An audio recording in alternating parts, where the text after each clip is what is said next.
नमस्कार सर्व पालक आणि विद्यार्थी मित्रांनो, आज माझ्या सोबत एक मुलगी आहे जिचा नंबर मेडिकल कॉलेजला लागला आहे आणि ते म्हणजे गव्हर्नमेंट मेडिकल कॉलेज नाशिकला. सुरुवातीचा नंबर सुरुवातीला पहिल्या राऊंड मध्ये तिला जीएमसी नंदुरबार मिळालं होतं आणि सेकंड राऊंड मध्ये तिला जीएमसी नाशिक मिळाले. तिचे पालक माझ्या सोबत आहेत. त्या मुलीचं नाव आहे ऋतुजा गवळी, तिच्या वडिलाचं नाव आहे लिंबाजी गवळी आणि आईचं नाव आहे शारदा गवळी. तर प्रत्येक पालकांची एक इच्छा असते की आपल्या मुलानं किंवा आपल्या मुलीनं काहीतरी आयुष्यामध्ये करून दाखवावं आणि आज त्यांच्यासाठी खूप आनंदाचा क्षण आहे. नाशिक सारख्या ठिकाणी त्यांचा नंबर लागला. कॉलेज नाशिकला तर युनिव्हर्सिटी आहे हेल्थ सायन्सची, अशा ठिकाणी त्यांचा नंबर लागलाय तर ते अतिशय खुश आहेत. तर आपण त्यांना बोलूया. पहिल्याच अटेम्प्टमध्ये तिला हे यश मिळालं आहे. नेमकं तिनं काय काय केलं, कुठल्या अडचणी तिला आल्या आणि तिनं ह्या सगळ्यावर कशी मात करून हे यश मिळवले याबद्दल आपण बोलणार आहोत. तर ऋतुजा, तुझं नाव सांगायचं आणि तुला टोटल मार्क किती होते ते एकदा सांगायचं. माझं नाव ऋतुजा लिंबाजी गवळी आहे. हा, आणि माझा टोटल स्कोर 622 आहे. 622 तिचा टोटल स्कोर आहे आणि तिला बायोमध्ये एकदम म्हणजे बऱ्यापैकी खूप चांगले मार्क आहेत. बायोमध्ये तिला 355 मार्क आहेत. म्हणजे तिचा फक्त एक क्वेश्चन चुकला होता. ही ॲक्युरेसी आहे आणि त्यामुळे तिचा तो स्कोर 622 पर्यंत गेलाय. खूप छान. एकंदरीत आपण ह्या विषयापासूनच बोलूया की बायो मध्ये 355 मार्क आले बेटा ऋतुजा तुला, की नेमकं काय कसं केलं तू बायोचा अभ्यास, कशी तयारी केली, किती फायदा झाला लेक्चरचा वगैरे, ह्या सगळ्या गोष्टी एकंदरीत ह्याबद्दल बोलूया आपण. सर, लेक्चरचा तर फायदाच होता. हा, 50-70% तर लेक्चर मुळे झालेलं आहे. हा हा. आणि एनसीईआरटी मल्टिपल टाइम्स वाचण्यामुळे एनसीईआरटी क्लास नोट्स मध्ये पण. बरं, मी ज्या क्लास नोट्स लिहून दिल्या होत्या त्याचा फायदा झाला? हा सर, खूप जास्त झाला. आणि एकंदरीतच एनसीईआरटी तुम्ही किती वेळेस वाचले? जवळपास 5 ते 6 वेळेस तुम्ही एनसीईआरटी वाचले. बहुत बढिया. आणि इकडे किती मार्क यायचे बायोलॉजी मध्ये ज्यावेळेस तुम्ही क्लास टेस्ट द्यायचा त्यावेळेस? Sir, last 355. म्हणजे क्लास टेस्ट मध्ये तिला शेवटी पण 355 मार्क आले होते आणि फायनल मध्ये पण 355 मार्क आले. ती खूप मोठी गोष्ट आहे, लक्षात घ्या, है ना. आणि तिला फिजिक्स मध्ये 115 आणि केमिस्ट्री मध्ये पण चांगले मार्क आहेत, 157 मार्क आहेत त्याला, है ना. तर एकंदरीत तुझ्या तू अभिजय टेस्ट सिरीज जॉईन केली होतीस. ही एक नॅशनल लेवलची टेस्ट सिरीज आहे अभिजय टेस्ट सिरीज, ज्यामध्ये जवळपास इंडियाच्या 500 सेंटरवर तो पेपर होतो एकाच दिवशी. ठीक आहे. आणि बघ, मुलांचा ऑल इंडिया रँक वगैरे येतो, एक क्वालिटी MCQ त्यांना मिळतात आणि एक नॅशनल लेवलचं काय कॉम्पिटिशन आहे तर तगडं कॉम्पिटिशन मुलांना मिळतं. त्यामुळे त्याचा ना थोडासा त्यांना फायदा होतो आणि क्वेश्चनची जी क्वालिटी ही पूर्ण NCERT बेस्ड आणि त्या लेवलची असते, जसं की नीटमध्ये क्वेश्चन विचारतात. तर अभिजयचा कितपर्यंत फायदा झाला या सगळ्या प्रिपरेशन मध्ये? सर, अभिजयचा पण चांगला फायदा झाला, बऱ्यापैकी फायदा झाला. क्वेश्चन्स मध्ये एरर वगैरे काही नव्हतं. हा, एररलेस पेपर होता. आणि क्वालिटी काय होती? क्वालिटी पण खूप छान होती. खूप छान होते. बर, नीटच्या लेवलचे होते. नीटच्या लेवलचे होते. आणि दुसरं आणखी विचारायला की आपण एक ब्रह्मास्त्र कोर्स सुरू केला होता बघ, रँक बुस्टिंग कोर्स. हा, तर ते पूर्ण एक त्याच्यामध्ये काय फायदा झाला तुला त्या प्रोग्राम मध्ये? पूर्ण रिव्हिजन प्रोग्राम एक सुरू केला होता आपण. हा सर, लास्टला होते रिव्हिजन प्रोग्रामला. आमची पूर्ण ग्रुपच होता इथं रिव्हिजन प्रोग्राम. हा हा. एमजे सर वगैरे, मिश्रा सर. हा, मग त्याचा तुला फायदा झाला. बर, लास्ट. ओके. मग तू DNRP सेशन अटेंड केले? DNRP म्हणजे काय असतं? डेली NCERT रीडिंग प्रोग्राम आहे हा. हे बायोलॉजीचं सेशन आहे आणि याच्यामध्ये मी पूर्ण लाईन टू लाईन NCERT वगैरे करत होतो. त्या DNRPचा वगैरे फायदा झाला तुला? हा. ओके, बर. एकंदरीत तू मुलांना काय सांगशील, जे आता हे भरपूर मुलं हा व्हिडिओ बघत असतात, तर तू काय सांगशील की बायोलॉजीचा एकंदरीत कसा अभ्यास केला पाहिजे? 1-2-3 स्टेप मध्ये सांग की नेमकं सुरुवातीत कशी केली पाहिजे 11वीच्या मुलांनी, पुन्हा नंतर मार्क कसे वाढतात? सुरुवातीला असे मार्क यायचे का तुला 350, 340 वगैरे? सुरुवातीला बायोलॉजी मध्ये कसे मार्क येऊ लागले? 300च्या वर होता. 300च्या वर होता? कधी कधी जात होता 300च्या कधी. बर, ओके. सगळ्यात कमी किती आलेले आहेत मार्क, आठवतंय तुला? 294 समथिंग. 294 पण आलेले आहेत. बर, बघ कसं काय स्टेप्स आहेत? सुरुवातीला काय करायला पाहिजे विद्यार्थ्यांनी? सुरुवातीला तर लेक्चर्स चांगले अटेंड केले पाहिजे, सर्वात महत्त्वाचे लेक्चर्स आहेत. पुन्हा नंतर काय केलं पाहिजे? पुन्हा जितकं शिकवलंय तितकं घरी जाऊन क्लास नोट्स मधून वाचून काढलं. क्लास नोट्स मधून वाचून काढणं. पुन्हा नेक्स्ट काय करायला पाहिजे? NCERT reading. पुन्हा एनसीईआरटी रीडिंग. पुन्हा काय करायला पाहिजे आता? त्या चॅप्टरचे पीवायक्यूज वगैरे. त्या चॅप्टरचे पीवायक्यू वगैरे पण आहेत आपले. मॉड्यूल्स पण सॉल्व्ह करायला पाहिजे. मॉड्यूल्सचा फायदा झाला तुला? हा सर. डेफिनेटली खूप छान आहे. तर असं आहे एकंदरीत आम्ही मग पुन्हा NWR घ्यायचो. बाहेर बऱ्याच परीक्षा घेतल्या होत्या. तर त्याच्यामुळे पण खूप फायदा झाला. त्याच्यामध्ये पण फायदा झाला. नीटच्या पेपर मध्ये वाटलं नाही असं की आपण वातावरण. आम्ही एक परीक्षा घेत असतो म्हणजे दर महिन्याला एक परीक्षा असते की ते नीट सारखीच जिथं नीटचे सेंटर आहे असं सेंटरवर जाऊन आम्ही एक्झाम घेत असतो. त्यामुळे मुलांना ना ते थोडंसं रिहर्सल झाल्यासारखं वाटतं की आपण तिथं इन्व्हिजिलेटर सगळे बाहेरचे असतात. मुलांचं पेपर त्या लेवलचा असतो. त्याला ABCD असं पेपरचे सेट असतात आणि मग त्यानुसार तो पेपर चेक पण होतो. त्यानुसार तो घेतला जातो. रोल नंबर टाकले जातात. याचा काय फायदा होतो की एक माइंडसेट कुठेतरी तयार होतं की आपण बाहेर जाऊन एक्झाम देतो. त्याला आम्ही नीट वॉर रूम टेस्ट असं नाव दिलेलं आहे NWR. अशा खूप सारे NWR घेतला तर त्यामुळे त्याचा डेफिनेटली मुलांना फायदा होतो. तसा तुला पण झाला असेल. त्याचा काय फायदा झाला तुला एकंदरीत NWRचा? सर नीटच्या पेपरच्या टाइमाला म्हणजे पेशन्सली सॉल्व्ह करता येत होता. पेशन्सली सॉल्व्ह करता येत होता. जास्त घाई गडबड असं वाटत नव्हतं. कुणाच्याला बेल पण वाजत होते ना. हा बेल वगैरे सगळ्या गोष्टी होत्या त्यामुळे कसं होतं तर त्याचं टाइम मॅनेजमेंट वगैरे या सगळ्या गोष्टी इझिली होत राहिल्या. पेपर कोड पण होते 4 वेगवेगळे. तर इथं पण तसंच होतं. मग जास्त वेगळं काही वाटलं. बरं तू आमची ती स्कॉलरशिप एक्झाम दिली होतीस का? हा सर. 50% लागले. तुला 50% स्कॉलरशिप मिळाली होती. वा चला अभिनंदन. त्याचा फायदा झाला ना है ना? बरं मी खूप सपोर्ट होता. थँक्यू है ना. मी सरांना प्रश्न विचारतो. तू माईक सरांकडे दे. तुम्ही असं हातात पकडलं तरी चालू इथे है ना. सर आज कसं वाटतंय तुम्हाला? आज माझी मुलगी GMC नाशिकला लागली त्याच्यामुळे आनंद वाटतोय. आनंद वाटतोय. बरं है ना. आपण कष्टकरी माणसं आहोत सर है ना. आपण आयुष्यभर प्रामाणिकपणे कष्ट केलेले त्याचं कुठतरी चीज झालंय. तुम्ही ज्यावेळेस कधी ह्या शहरामध्ये आलात संभाजीनगरला आणि मग तुम्हाला असं वाटलं का होतं का त्यावेळेस की आपले मुलं मेडिकल कॉलेजला जातील किंवा अशा? वाटत नव्हतं. असं एवढं वाटत नव्हतं? वाटली नव्हती. पण या क्लासेस मध्ये जॉईन झाल्यापासून थोडी अपेक्षा वाढलेली तुमची. बर मग आम्ही ती पूर्ण केली अपेक्षा असं वाटतं तुम्हाला? केली नाही निश्चितच. बर सर मग पण दर महिन्याला PTM घ्यायचो पॅरेंट टीचर मीटिंग. तुम्ही यायचं त्या PTM? त्याचा काय फायदा झाला तुम्हाला? मुलीला सांगावं लागायचं असा अभ्यास कर म्हणून है ना. म्हणजे तुमचं घरी संभाषण होत असणार आहे की नेमकं आज सरांनी हे सांगितलं आपल्याला त्यानुसार जायचंय है ना. बर त्यांची एक दुसरी मुलगी आहे ती पण BSc नर्सिंग करते. म्हणजे दोन्ही पण मुली आरोग्य क्षेत्रामध्ये आलेल्या आहेत. चांगली गोष्ट आहे है ना. आणखीन एकंदरीत सर काय आहे की एक म्हणजे मी पण एका मुलीचा बाप आहे आणि आपल्या मुलीनं काही जर कौतुकास्पद कामगिरी केली तर डेफिनेटली काय अशा गोष्टी की शब्दामध्ये न सांगता येणारा आनंद आहे ना. म्हणजे अशी माणसाला अशी छाती फुगून येते किंवा आपल्या लेकराने हे करून दाखवलं. तसंच तुमच्या मनात पण आनंद आहे. त्यांचं आणि माझं गाव रिलेटेड आहे. ते माजलगावचे आहेत. माजलगावमध्ये मोहेखेड गाव आहे. माझे पण तिथे रिलेटिव्ह आहेत मोहेखेडमध्ये.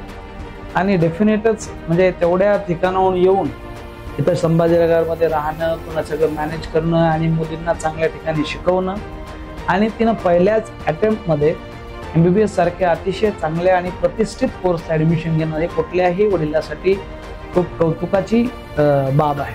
एकंदरीत AIB बद्दल काय सांगाल? तुम्हाला कसा फायदा झाला AIBचा? एकंदरीतलं वातावरण कसं आहे? पालकांशी काय सांगाल? AIBचा फायदा असा म्हणजे पर्सनली म्हणजे बोलता येत होतं येऊन. इथं पर्सनल रिलेशनशिप प्रॉपर होतं. तुम्हाला कधी अडचण आली तर तुम्ही येऊन बोलत होता? बरं. आणखी एक दुसरं आहे की सर जे दुसरे पालक आहेत की त्यांनी मुलासोबत कसं राहायला पाहिजे? समजा कधी चढ उतार येतात मार्कांना. चढ उतार येतो. मी बोलायचो कमी मार्क आले तर मला बी वाटायचं जरा थोडा अभ्यास ह्या आठवड्यात कमी केलाय अभ्यास. हो थोडं जरा मन खचायचं थोडं. नंतर परत आणखी मग तुम्ही तिला कसं समजून सांगितलं का? घरी कसं वातावरण ठेवलं हे मला? काही नाही आमचं एकदम तिच्यावर प्रेशर नव्हतं. आमचं प्रेशर नव्हतं. पहिल्यापासूनच प्रेशर नव्हतं. फक्त मला मी मार्क बघायचो. प्रत्येक आठवड्याला ती टेस्ट झाली ते ते बघत होतो तिला बोलत पण होतो बर आपला स्कोर वाढला पाहिजे. हो ताई, खूप खूप अभिनंदन तुमचं. आहे ना, एका आईला आपली मुलगी कसं असतं ना, जास्त जवळची असते आणि तिनं काहीतरी करून दाखवलं, त्याचा एक वेगळा आनंद. त्याबद्दल तुमच्या सर्व गवळी परिवाराचं खूप खूप अभिनंदन. मला एक तुम्हाला महत्वाचा प्रश्न विचारायचा की कसं असतं ना, आई खूप जवळची असते मुलीच्या, बऱ्याच वेळेस मार्क कमी येतात, मग माणसाला वाटतं की आपलं काय होईल काय नाही, नंबर लागल नाही लागल. मग अशी घरी चर्चा व्हायची का? जर होत असेल तर तुम्ही तिला कसा धीर द्यायचा? घरी होती पण चर्चा. आम्हाला तिच्यावर पूर्ण भरोसा होता बाबा, शेवटपर्यंत म्हणजे पहिल्यापासून तर शेवटपर्यंत तिच्यावर विश्वासच होता. तिला फक्त आम्ही म्हणत होता विश्वास तोडू नको आमचा, शेवटपर्यंत तू काही कर कशी कर पण अभ्यास कर, 4 तास कर 2 तास कर पण नित्यनेम करीत राहाय. नित्यनेम कन्सिस्टन्सी महत्वाची. त्याच्यामुळे तिच्यावर आम्हाला असं कधीच नाराजगी झाली नाही. कमी जरी आले तरी आम्हाला काही वाटलं नाही आणि जास्त बी आले तरी तिच्याबद्दल हेच होतं आम्हाला. बर, खूप चांगलंय. किती तास ती अभ्यास करायची रोज डेली एक अंदाज? नंतर 12च्या नंतर आम्ही जाऊ देत नव्हता तिला. सकाळी मग ती दगदग करीत उठले की चिडचिड व्हायची ना, चिडचिड व्हायची म्हणून तिच्यामुळे आम्ही 12ला झोप म्हणायचा तिला. बर, मग दिवसभराचा किती अभ्यास व्हायचा तिचा? इथं थांबली 6 वाजेपर्यंत इथं व्हायचा. मग 2 तास ती थोडी थकून आली की थोडे नाश्ता पाणी करायची, थोडं बसायची. नंतर मग 8ला बसायची बाबा. बर, 8 बसायची 12 वाजेपर्यंत. छान छान. बर, आज तुम्हाला कसं वाटतं? खूप आनंद वाटते सर. तुमचा पण खूप सपोर्ट आहे आम्हाला. म्हणजे कधी बी आलात तरी तुम्ही कधी म्हणत नव्हतात की असं केलंय तसं केलंय मुलीनी, पूर्ण म्हणायचं ती करीन. आमचा पण विश्वास आहे तिच्यावर बाबा. आहेच ना, तिने करून दाखवलं ना. किती चांगले मार्क्स आहेत तिला पहिल्याच अटेम्प्ट मध्ये, हे सगळं एवढे सगळे मार्क आहेत. बरं ताई, एक आणखी एक प्रश्न विचारतो. ह्या वर्षी त्या नीट मध्ये कट ऑफचा इश्यू झाला असेल किंवा काही रिझल्ट लागला, कोर्ट पर्यंत केस गेल्या है ना, आणि ह्या दरम्यान बरंच वातावरण जे आहे समजा सगळं लांबली प्रोसेस. मग त्यावेळेस पालकावर असं वाटत होतं की आपल्या काय येईल, किती SML येईल, आपल्या मुलीचा नंबर लागल नाही लागल, एवढं सगळं झालं. मग ह्या 2 महिन्याचा कालावधीत तुम्ही स्वतःला कसं ऍज अ म्हणजे परिवार फॅमिली कसं समजून सांगितलं? आम्ही तिला काय म्हणत होता, डबल बी एक्झाम झाली तरी तू फक्त निर्णय बदलू नको तुझा की लागन नाही लागन, फक्त अभ्यासावर फोकस दे. तेच अभ्यास जरी 1 तास बघितला 2 तास बघितला तू 2 महिन्यात बाबा डबल होणार आहे. टेन्शन जर आलं तर हे मार्क पडलेले अगर डबल पडले कमी तर मग उपयोग काय होणार आहे तुझ्या शिक्षणात 2 वर्ष करून. त्याच्यामुळे आम्ही म्हणायचं तिला टेन्शन घेऊ नको, फक्त जे होईल ते होईल, त्याला सामोरं जातो. छान छान छान, असं तिला हे करायचं. बर, छान, थँक्यू. आता एक ताई तुम्हाला प्रश्न विचारायचा आहे. बऱ्याच म्हणजे लेडीज पण हे जे आहे ना, ज्या समजा MBBS ची तयारी जे करतात नीटची मुलं मुली, त्यांच्या पण ज्या माता भगिनी म्हणजे आई आहेत, ते हा व्हिडिओ बघत असतात. तर त्यांना तुम्ही काय सांगाल की ह्या 2 वर्षामध्ये कसं असतात ना, घरातल्या स्त्रीवर खूप गोष्टी डिपेंडेंट आहेत. घरातलं वातावरण कसं ठेवायचंय, आणि ज्या घरामध्ये थोडंसं प्रसन्न वातावरण राहील, हलकं फुलकं राहील, थोडंसं टेन्स नाही राहणार, मला वाटतं त्या मुलांना जरा इझी जातं अभ्यास करायला. आणि ज्या घरामध्ये वातावरण थोडंसं नेहमी टेन्स राहतं तिथं मुलं अभ्यास करण्यामध्ये मागे पडतात. तर तुम्ही काय सांगताल ज्या लेडीज बघायला लागल्यात त्यांना की घरातलं वातावरण कसं ठेवलं पाहिजे, मुलाला कसा सपोर्ट केला पाहिजे? जेव्हा मुलगी घरात आली तेव्हा तरी वातावरण फ्री पाहिजे. मुलगी नसल्यावर ठीक आहे, दोघांचं काही होत असलं तर आपलं हे होऊन जाते. मुलं मुली असले की जरा वातावरण फ्रेश पाहिजे, त्यांच्यासोबत बोललं पाहिजे, त्यांचे काय विचार आहेत काय नाही ते बांधले पाहिजे, आपण पण घेतले पाहिजेत. हे बरोबर नाही ग्रेड. त्यांनी काय होतं की ते मेंटेन राहतात सगळ्या गोष्टी. पण मग चिडचिड व्हायची तुमची, ते तुमच्यावर चिडायची किंवा तुम्ही तिच्यावर चिडायचा? ती चिडायली की आपण शांत बसून घेतो. हे लायका जरा काय म्हणायला काय व्हायला लागलं ना, ती जर चिडत असेल, कारण की ती ना एक सर्वात महत्वाचं एवढं मोठं कुठलीही तयारी करणारा विद्यार्थी एक ना थोडंसं ना रिस्पॉन्सिबिलिटी घेऊन काम करायला लागलाय. आणि उगा आपण स्टेडियम मध्ये बसून त्याला जज करणं, तुला हेच जमाना तुला तेच जमाना, जसं लोक सचिनला जज करतात किंवा विराट कोहलीला, अरे असा बॉल मारायला पाहिजे होता, ते बसल्या बसल्या सांगणं लई सोपं येते. पण ऍक्च्युअल मध्ये त्या गोष्टी करणं, जो व्यक्ती करायला आहे त्यासाठी त्या गोष्टी खूप अवघड आहेत. सहज आपण बघायला काय तुला तर काय मार्क यायला लागले, हे वाक्य बोलणं खूप सोपं आहे, पण त्या वाक्याचा परिणाम त्या मुलावर काय होतं ह्याचा पण पालकाने विचार करणं अतिशय आवश्यक आहे. पण तेच जर असं बोललो की ठीक आहे ह्यावेळेस मार्क कमी आले, परत प्रयत्न कर, दुसऱ्या वेळेस तुला आणखी चांगला फायदा होईल. तर ह्याचा एक वेगळाच इम्पॅक्ट आहे. आणि डेफिनेट तुम्ही ह्या दोघांनी तिला सपोर्ट केला म्हणून तिला हे सक्सेस मिळालं. आणि तुमची पुण्याई मुलगी आज म्हणजे डॉक्टर होणं हे मजाक गोष्ट नाही आहे, ते पण गव्हर्नमेंट मेडिकल कॉलेजमध्ये है ना. आणि हे सगळं कष्ट आहे, ही सगळी मेहनत आहे. थोडंफार लक याच्यात असतं, पण 90% त्यांनी केलेली मेहनत आहे. तिनं म्हणजे थोडं 10-12 वर्ष स्कूलमध्ये किंवा इथं पण या 2 वर्षामध्ये जे काय तिनं केलं तिचं तिला मिळालं. आणखी तुम्हाला काही सांगायचं याच्याबद्दल? ती खूप थकून गेली की असं वाटायचं, तिच्या तोंडाकडे बघा वाटायचं नसतं की बाबा थकून गेली, काय करते आता आल्यावर काय माहिती. थोडी वेळ ती शांत झाली की मग ती सोबत आपण बोलायचं.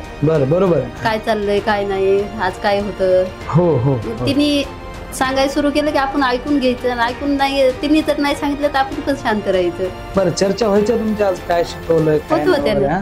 हो. बरं, तुम्हाला काही सांगायचं सर आणखी? ऋतुजा, तुला काय सांगायचं विद्यार्थ्याला? पहिल्या अटेम्प्ट मध्ये तुला हे मिळालंय, विद्यार्थ्यासाठी तू काय सांगशील की कसं काय करायला पाहिजे? काय काय गोष्टी शिक्षकासोबत कॉन्टॅक्ट मेंटेन ठेवणे किती गरजेचं आहे ना. बायोलॉजीमध्ये ऑलमोस्ट तुला आउट ऑफच मार्क आहे. एकच क्वेश्चन तुझा चुकलेला, 355 म्हणजे खूप मोठी गोष्ट आहे. म्हणजे प्रत्येक MBBS ऍस्पिरंटचं, नीट ऍस्पिरंटचं हे ड्रीम आहे की त्याला असे मार्क यायला पाहिजे. तू काय सांगशील मुलांना, काय केलं पाहिजे? सर, टीचरचा कॉन्टॅक्ट खूप मेन आहे ह्याच्यात, महत्वाचा आहे, मेन आहे. पुन्हा मेंटॉर कोणी बनवलं पाहिजे ज्याच्यासोबत आपण एक मेंटॉर पाहिजे ज्याच्यासोबत तुम्ही प्रॉपर कम्युनिकेट करू आणि चर्चा करू. पुन्हा टीचर्सचा तर सपोर्टच असतं सगळ्यांना. आणि डाऊट्स पण क्लिअर होत होते. डाऊट्स क्लिअर झालेले तुझे सर? ठीक आहे, डाऊट्स विचारलेच पाहिजे. डाऊट विचारणं गरजेचं आहे. बरं. आणि सगळे टीचर्स पण फ्रेंडली होते, कुणी काय जास्त बोलत नव्हतं डाऊट्सला आलं की. तुम्हाला सगळा सपोर्ट झाला. केमिस्ट्री, फिजिक्स मध्ये, बायोलॉजी मध्ये पण व्यवस्थित सपोर्ट झाला. मी शिकवलेलं आलं परीक्षेमध्ये लक्षात राहील तुझ्या? सर, तुमचे निमॉनिक्स पण लक्षात येत होते. ठीक आहे. ऋतुजा, तुला खूप खूप शुभेच्छा बेटा. तू खूप मोठा म्हणजे मोठी डॉक्टर बन. त्या लेवलला तुझ्या हातून खूप चांगलं काम व्हावं, चांगल्या लोकांची सेवा व्हावी आणि आयुष्यामध्ये तू खूप मोठं बनावं है ना. तुझं नाव पूर्ण भारतामध्ये व्हावं, ह्याच माझ्या तुला शुभेच्छा. आणि डेफिनेट तू प्रामाणिकपणे काम करशील तर तुला ते यश मिळत राहील. ठीक आहे. Thank you so much. मी हे सांगतोय पालकांना की यश मिळतं, पण तुम्हाला त्या थोडासा पेशन्स ठेवावा लागेल. तुम्हाला तुमच्या मुलांवर विश्वास ठेवावा लागेल, त्यांना सांभाळून घ्यावा लागेल. आणि डेफिनेटली ह्या 2 वर्षाची जर्नी तुम्हाला त्यांच्यासोबत जगावं लागेल. नुसतं मुलांचं काय चालू आहे काही माहीतच नाही. आणि मग आता हे जो 2 पालक आहेत ते मला कित्येक वेळेस येऊन भेटलेले आहेत, सर असे मार्क येलेत, तसे मार्क येलेत. शेवटच्या पण एकदा तुम्ही आणि ते श्रेयाचे वडील असतात, बरोबर आहे का? शेवट त्याच्यात की सर मला मार्क थोडे कमी वाटेल, तुम्हाला येतील. तर ह्या गोष्टी खूप जास्त महत्वाच्या आहेत है ना. आणि डेफिनेटली पालकांना जर तुम्हाला व्हिडिओ आवडला असेल आणि जर तुम्हाला वाटत असेल की काही याच्यातनं आपल्याला चांगलं शिकायला मिळालं तर नक्की याला लाईक करा, शेअर करा. आणि जे निडी लोक आहेत ज्यांना गरज आहे अशा व्हिडिओची त्यांच्यापर्यंत हा पाठवा. ठीक आहे. Thank you so much. महाराष्ट्राचा विश्वास AIB ला बनवतो खास. Thank you so much. थँक्यू.